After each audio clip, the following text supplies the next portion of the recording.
Hi, welcome to Soul Empowerment, now doing business as the Soaring Spirit LLC. This is Jaya Brower. Thank you so much for joining me today on my channel. And if you are a subscriber, thank you for your support. If you're not, please do hit the subscribe button. And if you want to know more about spiritual awakening and anything related to energy work and crystals and tarot, that's what I do here. And without further ado, let's start with what our topic is today. Today I'm going to talk about Sacral Chakra. I know I did a video on root chakra. It's been now a little bit.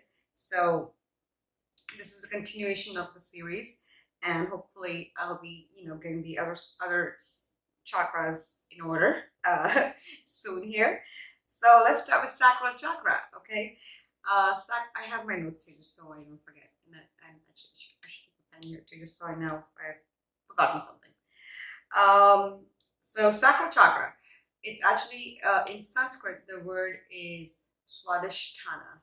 And if you take the word swadhisthana and break it into swa, okay, and which is like one's own, like self, okay, and adisthana is home, like a place, a dwelling, establishment.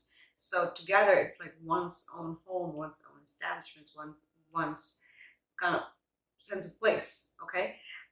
So I like the way I put that sense of place, because really this chakra is all about how you see yourself and how you take what you see in yourself and what you feel about yourself and how you project that to, outside, to the outside world, in your relationships, in your day-to-day interactions, in your projects, in just how you, kind of bring about yourself into the world.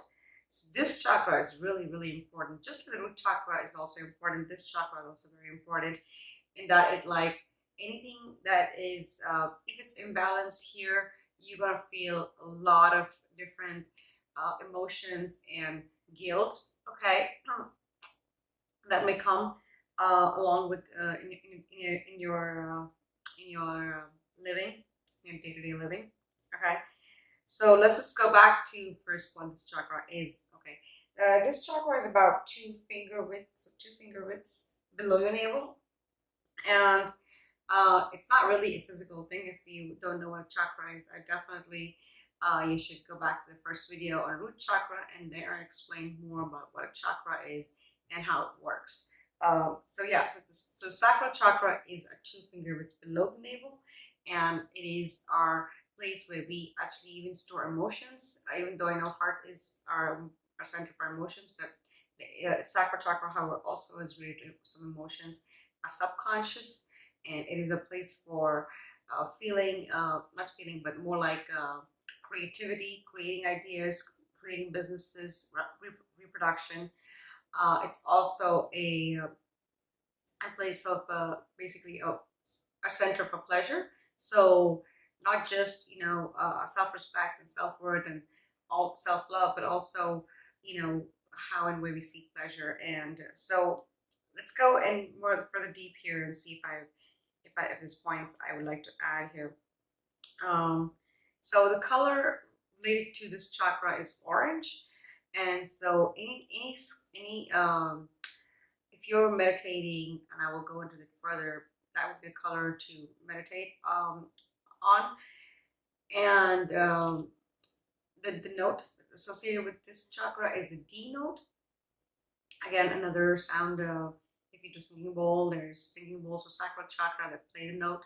Okay, so that's that note. And the sound that you want to chant, if you are into chanting, is Vam. It's V-A-M. Okay, so you go Vam. Again, I will talk more about that in a bit. And the element that is associated with this chakra is water, because again, emotions. And so definitely it's like all about and also basically fluids. This chakra is also related to fluids, because Venus rules this chakra, and Venus is also about fluids. So anything related to like bodily fluids is this chakra as well. And the energy I associate with this chakra is I can feel. Um, so The root chakra was I am, or existence, and this chakra is I feel. And any signs that are associated with this chakra, a lot of people say fire signs because orange, but also I would definitely consider water signs, Cancer, Pisces, Scorpio. Um, and the planet associated with this chakra, again, it would be Venus, and the direction is southeast because that's the direction of Venus. Okay, so those are some points I wanted to add about the chakra itself. Now let's go down deeper into the essential oils. I have listed them down here because I don't know them by heart and I don't want to miss any of them. So there's spicy cardamom, lang lang, there's neroli, sweet orange, sandalwood, bergamot, jasmine, rosewood, black pepper, fennel, lavender, frankincense, and eucalyptus. So any of these oils would really help, kind of bring about kind of moving energy around in your aura.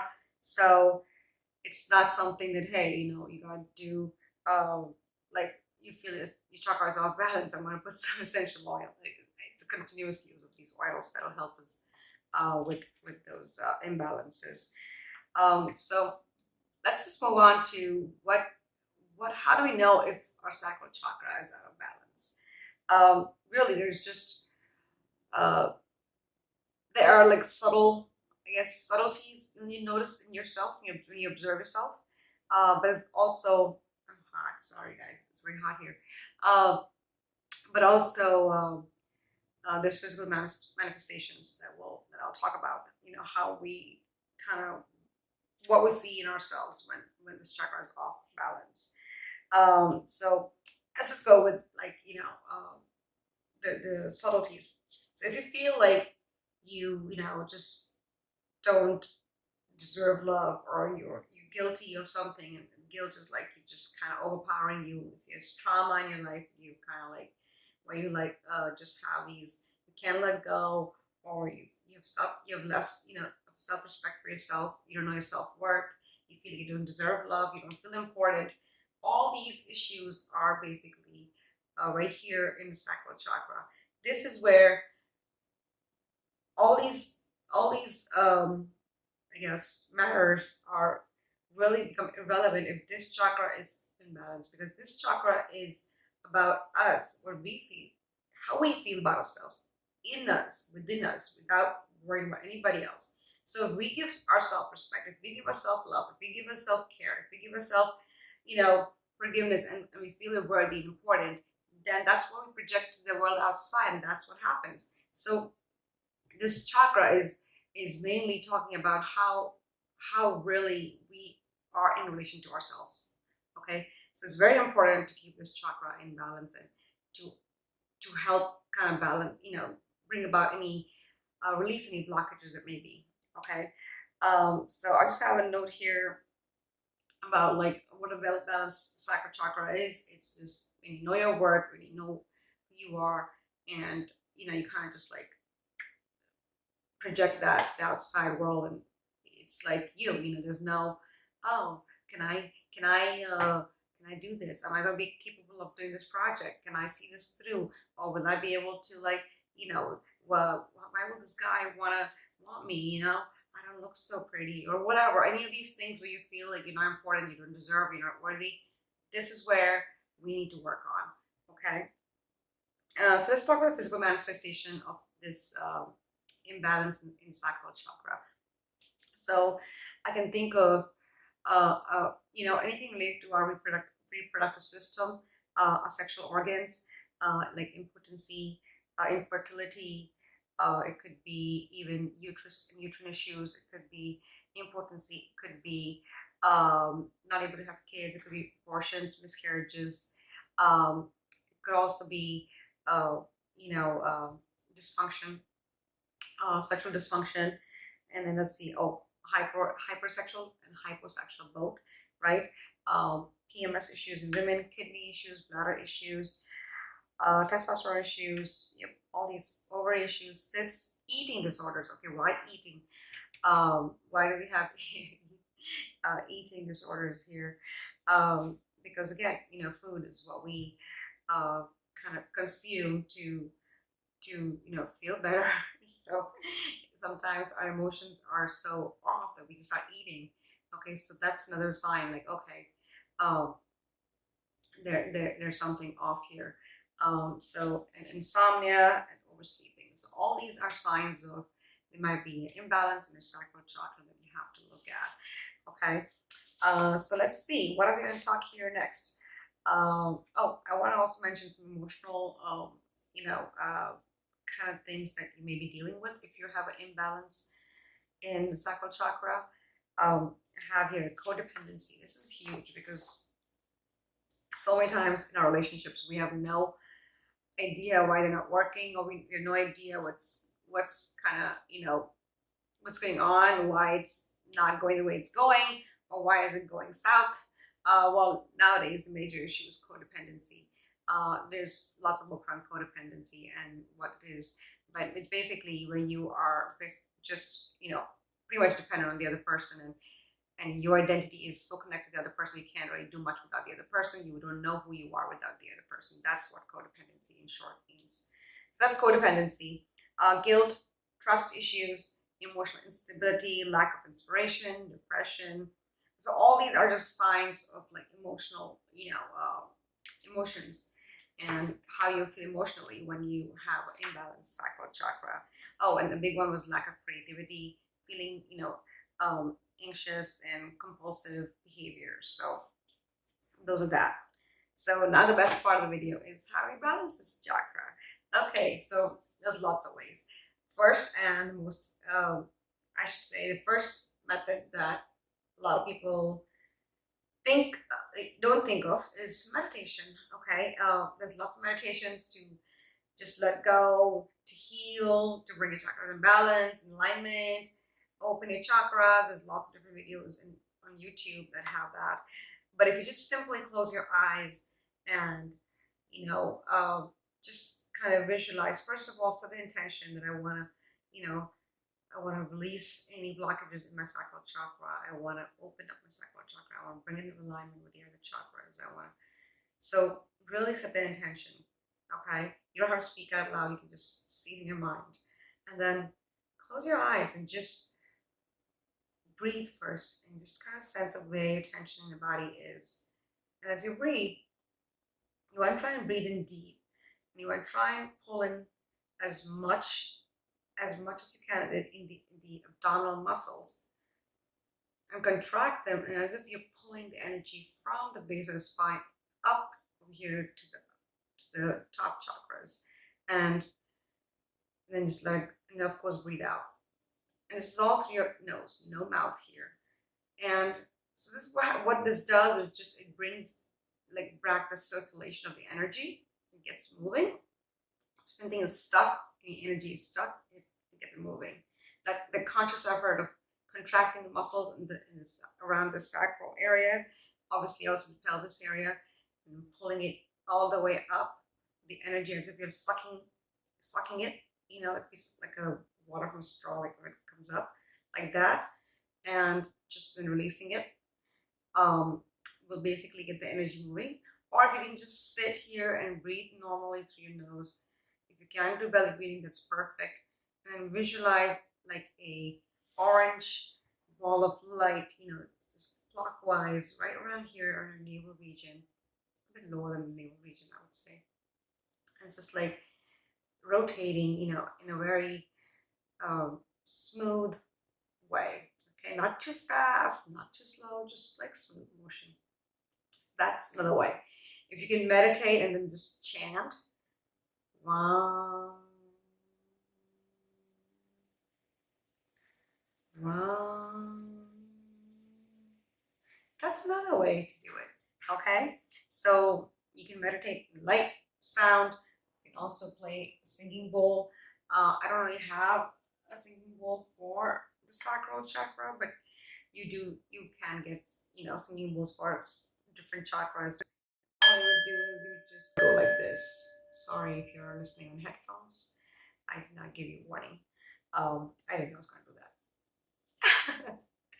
that. Okay, so that's that. So you meditate. That's the best. And then you chant. Other things you can do is activities. There's so many. Anything that gets your creative juices flowing is the first thing. You can dance, paint, you can write, you can draw, you can color, you can go outside and garden, you can do yoga, you want to do, let's say you feel like writing today's story, just go for it, any of those things work. Creating something really just, something gets you going is what you want to do. This is creativity. This is our center for creativity. Okay. You can also do healing like Reiki or any other methods you may know of. The tapping techniques and stuff like that. I don't do tapping, so I don't know anything about tapping, but Reiki definitely. Or you can have a Reiki practitioner, kind of figure out which chakras are need releasing and stuff like that. Playing with a child, because playing with a child brings about your playful side, brings about your fun side, which is, hey, we all want to have some fun in life, right? So pleasure, again, joy. And also I forgot to mention, I know I mentioned food. Swad. So I think I said, I know, and I know I said, I want to go back here, take a step before I forget. Swadhisthana, the chakra, the name of the chakra is Swadhisthana. There's also a second way to split it is Swad, which is taste, okay, and of course adisthana, which is the dwelling. So it's also your place of where you whatever you taste, how you feel. It's like that spot right there. That's why even food and eating disorders are linked to this chakra, okay. And it got me thinking, because I saw cooking and I'm like, oh yeah, cooking food. I completely forgot about that. So yeah, that's that. And then sexual creativity, okay, being creative in bed. I'm gonna leave it there. You can use your wild imaginations and be creative. Okay, so the next I want to say are my two favorite topics here. Let me see. Yes, two favorite topics is yoga. Okay, so there's lots of different poses in yoga that you can do to help open up your sacral chakra. I think I even have a photo of mine on the social media with my splits, open hips. So that's also sacral chakra. So any of the poses that open your hips, like hip opener, like pigeon pose, butterfly pose, wide-legged seated forward bend. Then it could be what else is there? No, openers. Well, ones that where your legs go up. I forget the pose name. There's a goddess pose. Okay, sage pose, head to knee pose, dancer's pose. Yeah, another one. Revolve triangle pose. So all these poses that way, child's pose also. Okay, all these poses that allow us to open up our hips is basically where it's how it's going to help kind of energy move around, in the sacral chakra region. So let's see. Then before I forget, obviously, all the name of the asanas and the poses are in the description, so you have it if you did not hear it. And the crystals also. The crystals will be also named in the description, but I'll definitely go through my list here. I don't have them here with me, like right here, so I'm just going to name them.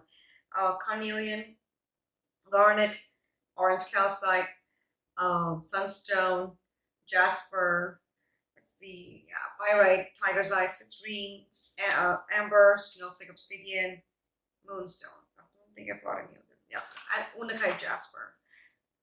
Did I say garnet? I think I did. And bronzite and golden healer. So, and these all stones, amazing, fabulous. So if you don't know which stone you need, you might want to talk to me or go to a store and talk to someone in the store. When you go to the store, just kind of feel each stone and see how it feels. If you feel there's some energy that you can feel that's coming, vibrating from it, then that's the stone that's talking to you. Okay, that's how I would tell you. And then last but not least, affirmations, right? We talk so much about affirmations nowadays. So just say an affirmation like to yourself, and when you're meditating, you can also say the affirmations. I saw a few here. I express my creative power. I feel love. I am loving. I deserve love. Or I trust my feelings and I can express them freely. I can create. Okay, I'm creative. I flow with inspiration and creativity. I deserve to be loved. So these are some of the affirmations you can just include in your meditations, include in your life. See them to yourselves. If you see them out loud, even better. Hey, I deserve love. So any of those things, you know, just kind of like, it's also like, you know, you can say this to yourself. I love it. I say some of these things. I look at myself in the mirror. I'm like, Jaya. But that's all I want to say on this chakra. I think I said everything. I'll make sure I covered everything over here. Yep, I think I did. So that's all I want to say. Thank you so much for watching. And if you have any questions on Sacral Chakra or any of the chakras, on the crystals, on the meditations, on the yoga, or Reiki, please feel free to contact me. And I have my Facebook link, my Instagram link, all in the description box there. And please don't, you know, forget to hit that like and subscribe button if you will, and that shows me that you like what you hear. And there's, you know, if you have any comments, please feel free to write those as well. If there's something I missed or you want to hear more about, definitely. So I want to say thank you so much and have a great day.